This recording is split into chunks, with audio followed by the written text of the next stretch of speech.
சென்னை பெரம்பூர் சட்டமன்ற தொகுதியில் 5,35,00,000 ரூபாய் செலவில் கட்டப்பட்டுள்ள மகாகவி பாரதி நகர் பேருந்து நிலையத்தை துணை முதலமைச்சர் உதயநிதி ஸ்டாலின் திறந்து வைத்து புதிய பேருந்து சேவைகளை துவக்கி வைத்தார். பெரம்பூர் சட்டமன்ற தொகுதியில் வடசென்னை வளர்ச்சி திட்டத்தின் கீழ் சென்னை பெருநகர் வளர்ச்சி குழுமம் சார்பில் 5,35,00,000 ரூபாய் செலவில் மகாகவி பாரதி நகர் பேருந்து நிலையம் கட்டப்பட்டுள்ளது. இந்த பேருந்து நிலையத்தை தமிழ்நாடு துணை முதலமைச்சர் உதயநிதி ஸ்டாலின் திறந்து வைத்து பார்வையிட்டார். 10,637 சதுரடி கட்டிட பரப்பளவில் கட்டப்பட்டுள்ள இப்பேருந்து நிலையத்தில் 2 கடைகள், 1 உணவகம், 2 நடைமேடைகள், 6 பேருந்துகள் நிறுத்துவதற்கான வசதி, தாய்மார்கள் பாலூட்டும் அறை, பயணிகள் காத்திருப்பு கூடம் மற்றும் ஓய்வறை, நேர காப்பாளர் அறை, பள்ளி மாணவர்கள் மற்றும் மூத்த குடிமக்களுக்கான பயணச்சீட்டு வழங்கும் மையம் உள்ளிட்ட அனைத்து வசதிகளும் உள்ளன.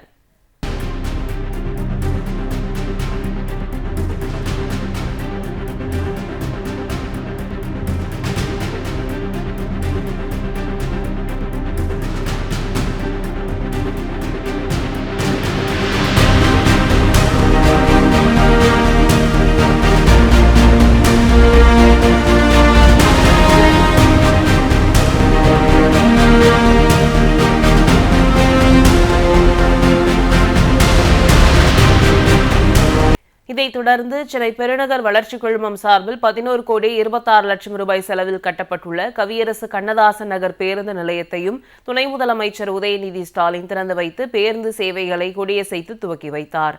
4 கடைகள், 1 உணவகம், 2 நடைமேடைகள், 16 பேருந்துகள் நிறுத்துவதற்கான வசதிகள், கழிப்பறைகள் என அனைத்து வசதிகளுடன் கட்டப்பட்டுள்ள பேருந்து நிலையத்தை பார்வையிட்ட துணை முதலமைச்சர் பேருந்து சேவைகளை கொடியசைத்து துவக்கி வைத்தார்.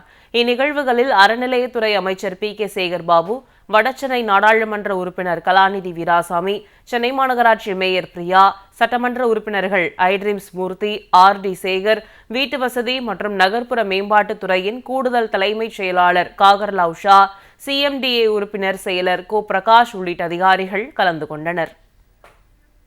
இதைத் தொடர்ந்து துணை முதலமைச்சர் உதயநிதி ஸ்டாலின் சென்னை சேப்பாக்கம் திருவல்லிக்கேணி சட்டமன்ற தொகுதியில் திருவல்லிக்கேணி நீலி வீராசாமி தெருவில் பார்த்தசாரதி சுவாமி திருக்கோவிலுக்கு சொந்தமான இடத்தில் அறநிலையத்துறை சார்பில் 2 கோடி ரூபாய் செலவில் கட்டப்பட்டுள்ள 6 பணியாளர் குடியிருப்புகளை ரிப்பன் வெட்டி திறந்து வைத்தார்.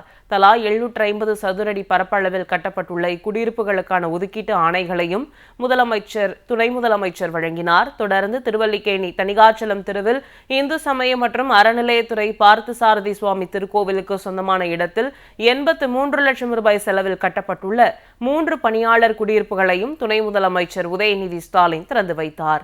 குடியிருப்புகளுக்கான ஒதுக்கீட்டு ஆணைகளையும் துணை முதலமைச்சர் வழங்கினார். இந்நிகழ்ச்சியில் இந்து சமய அறநிலையத்துறை அமைச்சர் பி.கே. சேகர்பாபு, மத்திய சென்னை நாடாளுமன்ற உறுப்பினர் தயாநிதி மாறன், சென்னை மாநகராட்சி மேயர் பிரியா, சென்னை மேற்கு மாவட்ட செயலாளர் சிற்றரசு, அரசு கூடுதல் தலைமைச் செயலாளர் மணிவாசன், அறநிலையத்துறை ஆணையர் ஸ்ரீதர் மற்றும் அரசு உயர் அதிகாரிகள் கலந்து கொண்டனர்.